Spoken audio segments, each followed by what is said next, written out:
बच्चों हमारी बॉडी में 12 पेयर्स ऑफ रिब्स यानी कि टोटल 24 रिब्स मौजूद होती हैं। 12 ribs on the right side and 12 ribs on the left side. ये रिब्स होती क्या है? थिन फ्लैट बोन्स होती हैं बच्चों, जो कि वेंट्रली स्टर्नम से जुड़ी हुई होती है और डॉर्सली वर्टिब्रल कॉलम से जुड़ी हुई होती है।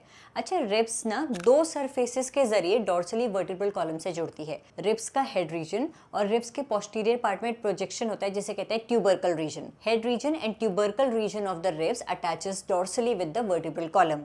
क्योंकि रिब्स के दो सरफेसेस वर्टिब्रल कॉलम से डॉर्सली अटैच हो रहे हैं, इसीलिए हम कहते हैं कि हमारी रिब्स बाइसेफेलिक है। बाई मतलब दो सरफेसेस से जुड़ रही हैं वर्टिब्रल कॉलम से। कौन कौन से सरफेसेस से? हेड रीजन से जुड़ रही है और ट्यूबरकल रीजन से जुड़ रही है। अच्छा, हमारी जो फर्स्ट 7 पेयर्स ऑफ रिब्स होती हैं उन्हें हम कहते हैं true ribs.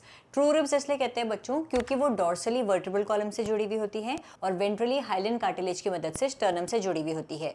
8th, 9th and 10th pairs of ribs are called as false ribs या फिर वर्टिब्रोकॉन्ड्रल रिब्स भी इन्हें कहते हैं। ऐसा क्यों कहते हैं? क्योंकि ये रिब्स डॉर्सली वर्टिब्रल कॉलम से तो जुड़ी हुई होती है, लेकिन वेंट्रली ये डायरेक्टली स्टर्नम से जुड़ी नहीं होती, बल्कि 7th रिब से जुड़ी होती है with the help of hyaline cartilage.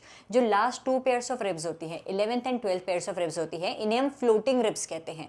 Floating क्यों कहते हैं? क्योंकि ये वेंट्रली न स्टर्नम से जुड़ी होती है न 7th रिब से जुड़ी हुई होती है, बस फ्लोट करती रहती है, किसी से जुड़ी नहीं होती।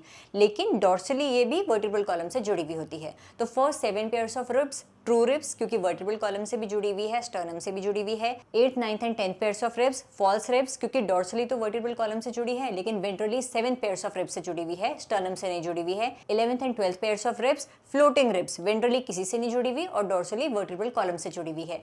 इसी तरीके का टॉपिक वाइज क्विक रिविजन करने के लिए stay tuned to biology eighties.